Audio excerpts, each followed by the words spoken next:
Hello students, today we are going to begin with a poem Keeping Quiet from the book Flamenco. Keeping Quiet is written by Pablo Neruda.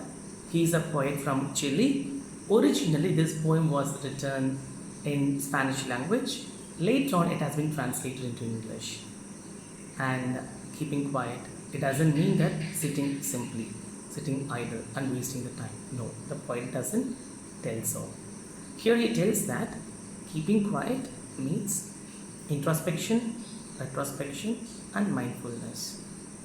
And you can find the theme underlined in this poem as universal brotherhood, compassion, compassion for other living beings, and compassion towards fellow human beings.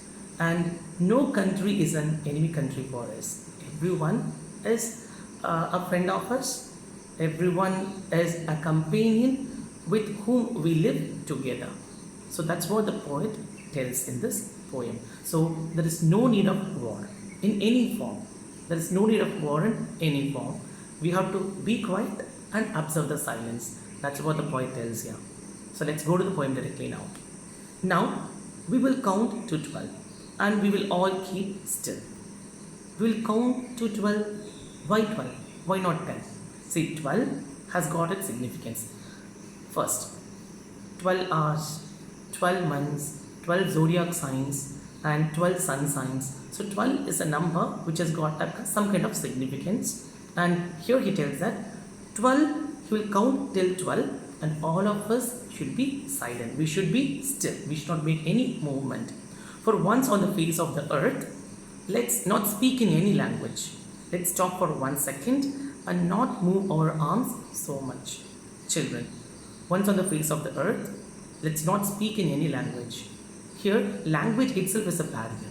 A person who speaks Tamil or Malayalam, it will be a kind of a barrier for a person who speaks Gujarati. He will not understand Tamil or Malayalam. We can find a person who speaks Gujarati going to Tamil Nadu. It is a kind of a problem for him to communicate in Gujarati language over there. So language is a kind of a barrier. So we should not speak in any language. We should be quiet. We should not speak anything at all, and we should keep mum. Right? Let's stop for 1 second and not move our arms so much. So for 1 second, let's be calm, quiet, and calm, cool, and composed. We can be calm, cool, and composed. Sit quietly. We should move our arms. Here it is a kind of a pun, I could say. Arm, physical arm, and arm means arms and ammunitions also. We should move our arms and stay calm, quiet, and composed. It would be an exotic moment without rush, without engines. Here he tells that the moment will be exotic, which no one might have seen in their whole life. Without any rush, without any engines, we would all be together in sudden strangeness. So that moment we'll all be together, we'll be connected to each and everyone. Because we are silent, we are not going to harm anyone. In that way, we are building confidence even in our enemy. So we are quiet.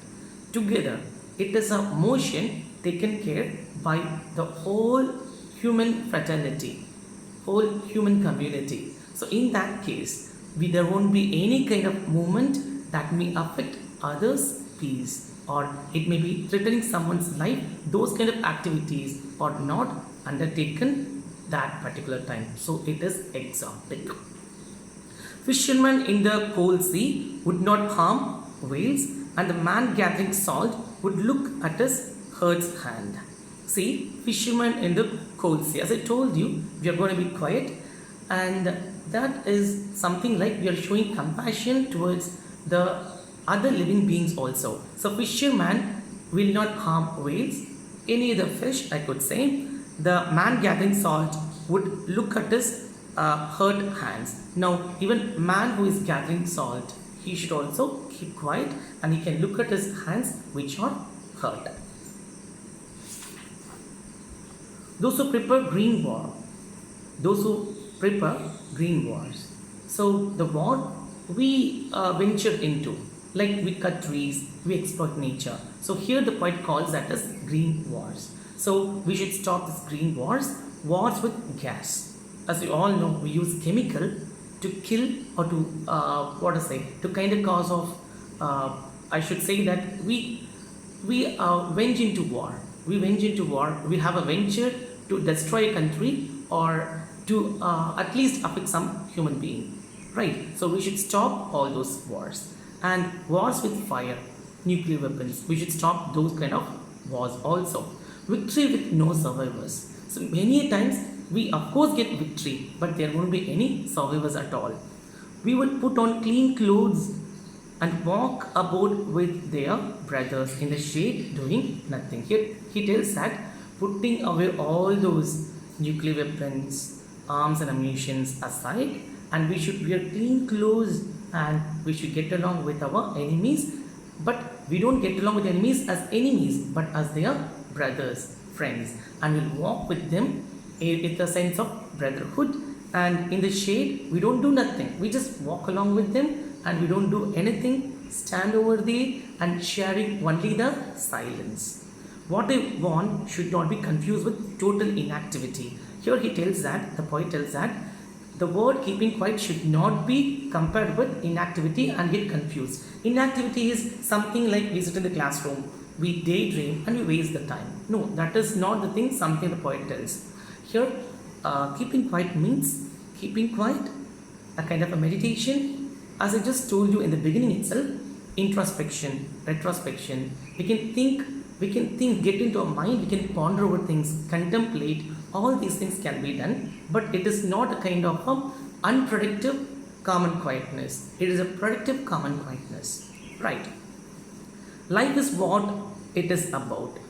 I want no truck with death. I'll repeat, life is what it is about. I want no truck with death. So he tells that life is not what we are living, and he doesn't want to see any truck laden with dead bodies. If we are not so single-minded about keeping our lives moving, and for once we could do nothing, perhaps a huge silence might interrupt this sadness of never understanding ourselves and of threatening ourselves with death. Here he tells that if we don't come into a single-mindedness and keep quiet, see what we do in our day-to-day life, we keep on moving, we keep on completing a task without enjoying the life. The first time we should take a gap.